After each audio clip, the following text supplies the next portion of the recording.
V ನೆಟ್ವರ್ಕ್ಗೆ ಈಗ 22 ವರ್ಷಗಳ ಸಂಭ್ರಮ. ವಿ ನೆಟ್ವರ್ಕ್ ಈಗ ಯೂಟ್ಯೂಬ್, ಫೇಸ್ಬುಕ್ ಹಾಗೂ ಇತರ ಸೋಷಿಯಲ್ ಮೀಡಿಯಾಗಳ ಮುಖಾಂತರ ವಿಶ್ವಾದ್ಯಂತ ಪ್ರಸಾರಗೊಳ್ಳುತ್ತಿದೆ. ನಿಮ್ಮ ಸುತ್ತಮುತ್ತ ಆಗು ಹೋಗುಗಳ ಬಗ್ಗೆ ನಿಖರವಾದ ಮಾಹಿತಿಯನ್ನು ತಿಳಿದುಕೊಳ್ಳಲು ವಿ ನೆಟ್ವರ್ಕ್ಗೆ ಲೈಕ್ ಮಾಡಿ, ಶೇರ್ ಮಾಡಿ, ಸಬ್ಸ್ಕ್ರೈಬ್ ಮಾಡಿ.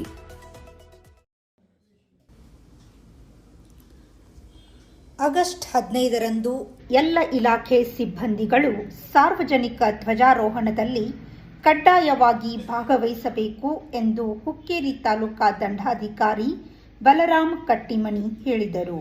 ಸ್ವಾತಂತ್ರ್ಯೋತ್ಸವ ಅಂಗವಾಗಿ ಜರುಗಿದ ಪೂರ್ವಭಾವಿ ಸಭೆಯಲ್ಲಿ ನಗರದ ಗಣ್ಯರು ಅಧಿಕಾರಿಗಳ ಸಲಹೆ ಸೂಚನೆಗಳನ್ನು ಪಡೆದು ಕಾರ್ಯಕ್ರಮವನ್ನು ಅಚ್ಚುಕಟ್ಟಾಗಿ ಜರುಗಿಸಲು ತೀರ್ಮಾನಿಸಲಾಯಿತು. ನಂತರ ಮಾತನಾಡಿದ ತಹಶೀಲ್ದಾರ್ ಬಲರಾಮ್ ಕಟ್ಟಿಮನಿ, ಆಗಸ್ಟ್ 15ರಂದು ಬೆಳಗಿನ ಜಾವ ತಮ್ಮ ಇಲಾಖಾ ಕಟ್ಟಡದ ಮೇಲೆ ಧ್ವಜಾರೋಹಣ ಜರುಗಿಸಿ 9 ಗಂಟೆಗೆ ನಗರದ ಎಸ್ಕೆ ಹೈಸ್ಕೂಲ್ ಮೈದಾನದಲ್ಲಿ ಜರುಗುವ ಸಾರ್ವಜನಿಕ ಧ್ವಜಾರೋಹಣದಲ್ಲಿ ಕಡ್ಡಾಯವಾಗಿ ತಮ್ಮ ಇಲಾಖಾ ಸಿಬ್ಬಂದಿಗಳೊಂದಿಗೆ ಭಾಗವಹಿಸಬೇಕು ಎಂದು ಕಟ್ಟುನಿಟ್ಟಿನ ಆದೇಶ ಮಾಡಿದ್ರು. ಇದೊಂದ್ಸಲ ನೋಡೋಣ, ಇದೊಂದು ಲಾಸ್ಟ್.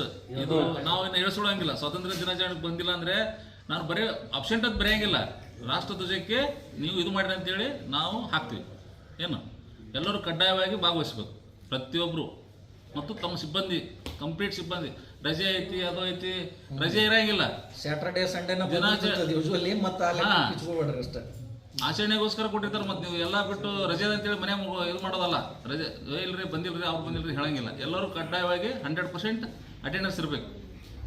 ಸರ್ಕಾರಿ ನೌಕರರ ಸಂಘದ ಹುಕ್ಕೇರಿ ಘಟಕದ ಅಧ್ಯಕ್ಷ ಅವಿನಾಶ್ ಹೊಳೆಪಗೋಳ್ ಮಾತನಾಡಿ, ರಾಷ್ಟ್ರೀಯ ಹಬ್ಬಗಳಲ್ಲಿ ನಮ್ಮ ಸ್ವ ಇಚ್ಛೆಯಿಂದ ಭಾಗವಹಿಸಬೇಕು. ಇದು ನಮ್ಮ ಸರ್ಕಾರಿ ನೌಕರರ ಕರ್ತವ್ಯವಾಗಿದೆ.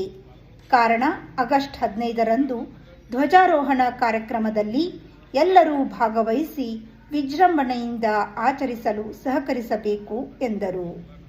ಕಾರಣ ಇಲ್ಲಿ ಯಾವುದೇ ಒಂದು ನಮ್ಮ ಮೇಲೆ ಒತ್ತಡ ಇಟ್ಕೊಂಡು ಅಥವಾ ಇಲ್ಲಪ್ಪ ನಮ್ಮ ಮೇಲೆ ಏನೋ ಕ್ರಮ ಆಗ್ತೈತೆ ಅನ್ನುವಂಥ ಉದ್ದೇಶ ಇಟ್ಕೊಂಡು ಬರೋದು ಬೇಡ. ನಮ್ಮ ರಾಷ್ಟ್ರೀಯ ಹಬ್ಬದ ಆಚರಣೆ ಕುರಿತು ನಾವು ಭಾಳಷ್ಟು ಉತ್ಸಾಹದಿಂದ ಬಂದು ಧ್ವಜಾರೋಹಣ ಒಳಗೆ ಎಲ್ಲರೂ ಪಾಲ್ಗೊಳ್ತೀರಿ ಮತ್ತು ಪಾಲ್ಗೊಳ್ಕೊಂಡು ಬಂದೇವಿ. ಕೆಲವೊಂದಿಷ್ಟು ಕಾರಣಾಂತರಗಳಿಂದ ಏನಾರೇ ಹೆಚ್ಚು ಕಮ್ಮಿ ಆಗಿರ್ಬೋದು, ಆದರೆ ಈ ವರ್ಷ ಅದಕ್ಕೂ ನಾವು ಆಸ್ಪದ ಕೊಡೋಂಗಿಲ್ಲ ಅಂತೇಳಿ ಕರ್ನಾಟಕ ರಾಜ್ಯ ಸರ್ಕಾರಿ ನೌಕರರ ಸಂಘದ ತಾಲೂಕು ಅಧ್ಯಕ್ಷರಾಗಿ ಎಲ್ಲ ನನ್ನ ರಾಜ್ಯ ಸರ್ಕಾರಿ ನೌಕರರ ಪರವಾಗಿ ಒಂದೆರಡು ಮಾತು.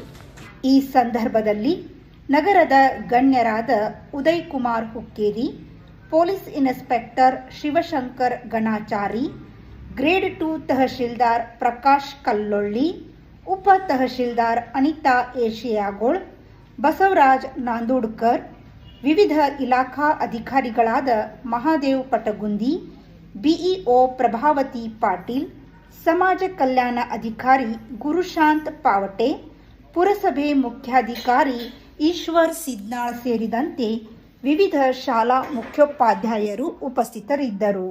ನಂತರ ವ್ಯಸನ ಮುಕ್ತ ಸಮಾಜ ನಿರ್ಮಿಸಲು ಪ್ರತಿಜ್ಞಾ ವಿಧಿ ಬೋಧಿಸಿದರು.